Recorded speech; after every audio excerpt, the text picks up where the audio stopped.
Coulomb का नियम क्या होता है? ये बहुत ही इंपॉर्टेंट क्वेश्चन है क्लास 12th यूपी बोर्ड के लिए। तो कूलाम का नियम आखिर होता क्या है, ये इसके पूरे किस तरह से इसका प्रूव होगा ये। और कूलाम के नियम को जानने से पहले हम जानते हैं आवेश क्या होता है। आवेश के कुछ गुण हैं तो उनको जानेंगे, फिर उसके बाद उसके इलेक्ट्रॉनिक सिद्धांत को देखेंगे, फिर उसके बाद इसकी क्वांटम प्रकृति जो होती है Q बराबर NE, तो ये क्या होता क्या है तो ये सब देखेंगे। तो इसी के साथ नमस्कार दोस्तों, मेरा नाम है उत्कर्ष। तो चलिए वीडियो को शुरू करते हैं। वीडियो को शुरू करने से पहले आप लोग चैनल को सब्सक्राइब कर लीजिए और वीडियो को लाइक कर दीजिए।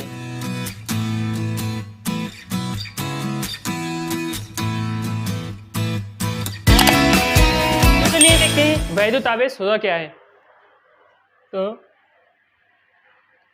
वैद्युत आवेश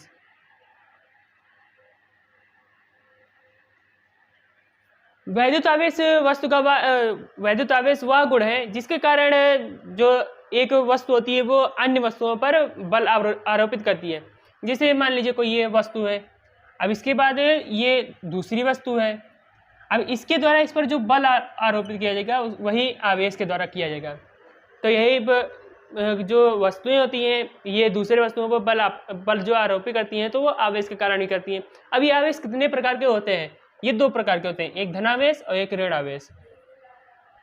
अब इसके बाद चलिए इसकी इलेक्ट्रॉनिक सिद्धांत को देख लेते हैं। इलेक्ट्रॉनिक सिद्धांत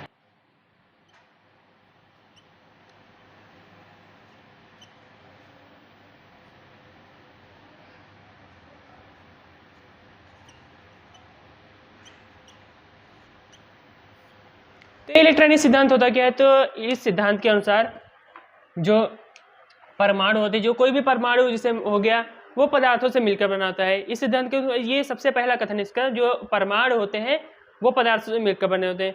फिर इसके बाद इसका दूसरा गुण है परमाणु के केंद्रीय भाग में, ये कोई परमाणु हो गया और इसके केंद्रीय भाग में नाभिक पाया जाता है, ये नाभिक हो गया। और उसके बाद ये जो नाभिक हो गया इसमें प्रोटॉन और न्यूट्रॉन पाए जाते हैं और इसके बाहर, ये नाभिक के बाहर इसमें इलेक्ट्रॉन पाए जाते हैं। तो ये हो गया। अब उसके बाद यहाँ पे बताया गया है कि जो प्रोटॉन होते हैं, प्रोटॉन जो होते हैं इन पर धनावेश होता है, इन पर धनावेश होता है। और जो इलेक्ट्रॉन होते हैं, इलेक्ट्रॉन, ये जो इलेक्ट्रॉन होते हैं इन पर ऋणावेश होता है। ये Ve मतलब वही चार्ज का सिंबल है। तो ये ऋणावेश होता है इलेक्ट्रॉन पर, प्रोटॉन पर धनावेश होता है। तो ये हो गया। अब उसके बाद जो ये किसी भी परमाणु में हम इलेक्ट्रॉन और प्रोटॉन की संख्या की बात कर लेते हैं। तो किसी भी परमाणु में जो इलेक्ट्रॉन की संख्या, ये इलेक्ट्रॉन को इस तरह लिखते हैं और प्रोटॉन को इस तरह लिखते हैं। तो इलेक्ट्रॉन और प्रोटॉन की संख्या जो होती है वो बराबर होती है। किसी भी परमाणु में इलेक्ट्रॉन और प्रोटॉन की संख्या बराबर होती है। तो ये हो गया, इसका ये इलेक्ट्रॉनिक सिद्धांत हो गया। अब इसके बाद देख लेते हैं हम लोग इसके गुण कुछ हैं, वैद्युत आवेश के कुछ गुण है उसको देख लेते हैं। वैद्युत आवेश के कुछ गुण है तो उसको चलिए देखते हैं। तो वैद्युत आवेश के गुण, तो इसका जो पहला गुण है वो है जो सजातीय आवेश, यानी जो समान प्रकृति के आवेश होते हैं वो एक दूसरे को प्रतिकर्षित करते हैं। यानी जैसे प्लस प्लस अगर है तो ये एक दूसरे को प्रतिकर्षित करेंगे, या माइनस माइनस हो गया तो ये भी एक दूसरे को प्रतिकर्षित करेंगे। और अगर इसी की जगह यहाँ पर अगर हम प्लस कर दें और यहाँ पर माइनस, यहाँ पर प्लस और माइनस, तो ये एक दूसरे को आकर्षित करेंगे ये। और यहाँ पर अगर माइनस प्लस कर दें तब भी ये आवेशित करेंगे। तो इसकी जो पहली विशेषता है वो है सजातीय आवेश, यानी जो समान प्रकृति के आवेश होते हैं ये एक दूसरे को प्रतिकर्षित करते हैं। और ये जो विजातीय आवेश यानी विपरीत प्रकृति के आवेश, तो वो एक दूसरे को आकर्षित करते हैं। तो ये पहला गुण हो गया। अब उसके बाद इसके दूसरे गुण को देख लेते हैं हम लोग। तो इसका जो दूसरा गुण है वो है क्वांटम प्रकृति।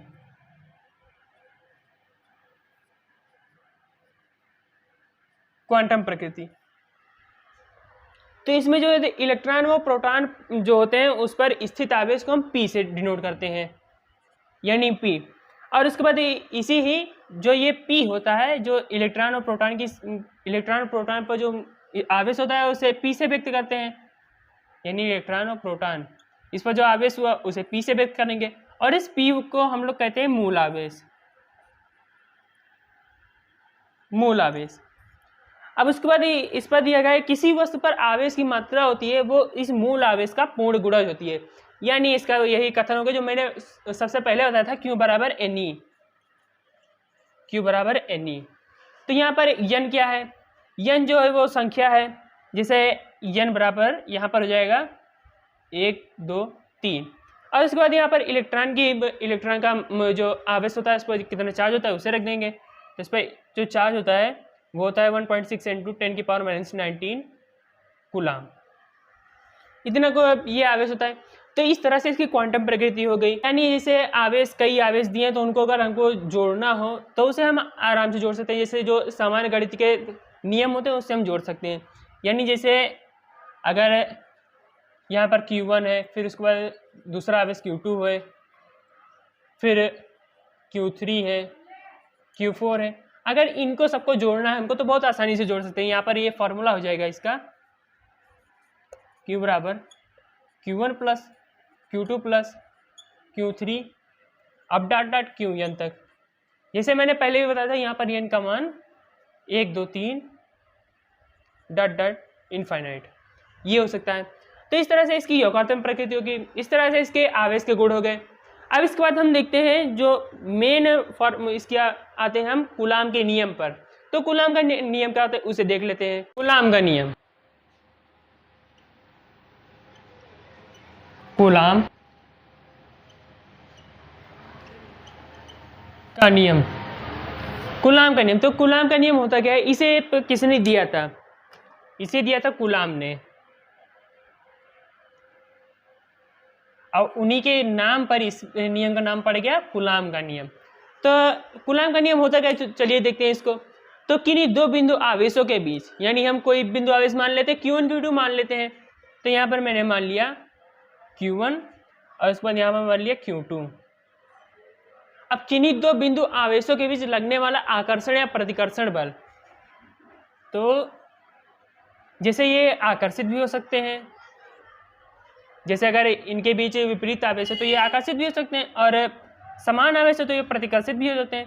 तो किन्हीं दो बिंदु आवेशों के बीच लगने वाला आकर्षण या प्रतिकर्षण बल, उनके जो परिमाण होते हैं, उनके परिमाण के, उन आवेशों के परिमाण के अनुक्रमानुपाती तथा उनकी बीच की दूरी के, जो ये इनके बीच की जो दूरी है यहाँ पर r मान लेते हैं, तो इनके बीच की दूरी के व्युत्क्रमानुपाती होते हैं।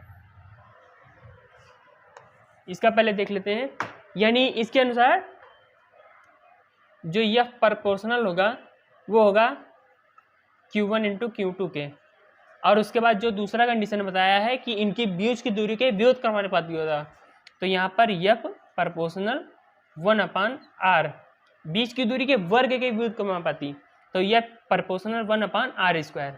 तो ये क्या, अब यहाँ पर देख सकते हैं दोनों तरफ जो इसका LHS है ये बराबर है, जैसे मैथ में हम लोग करते हैं LHS बराबर RHS,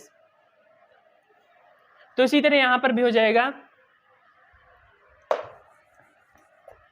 यहाँ पर हो जाएगा यह proportional Q1 Q2 by r²। अब उसके बाद जब प्रोपोर्शनल हटाएंगे तो इतने में तो ये कूलाम का नियम हो जाता है, लेकिन जब इसको और ठीक से लिखेंगे, जब प्रोपोर्शनल है ये साइन को हटाएंगे तो यहाँ पर कोई नियतांक लाना पड़ेगा हमें। तो यहाँ पर हम नियतांक ले आते हैं k। अब f = k, फिर Q1 Q2 बाई r²। अभी होगा ये हो गया कूलाम का नियम। जब प्रोपोर्शनल हटाएंगे तो ये इतना होगा, f = k Q1 Q2 अपान r²। अब उसके बाद यहाँ पर जो k का मान होता है, जो k का आंकिक मान हम लोग देख लेते हैं वो क्या होता है। k बराबर होता है यहाँ पर 9 × 10⁻⁹, 9 × 10⁻⁹ इसका मान होता है k का। अब अगर ये निर्वात में, अगर k जिसे k निर्वात में है तो उसके लिए हो जाएगा, यहाँ पर k बराबर रख देंगे हम लोग 1/4πε0, 1/4πε0। तब क्या फॉर्मूला बनेगा वो देखते हैं हम लोग।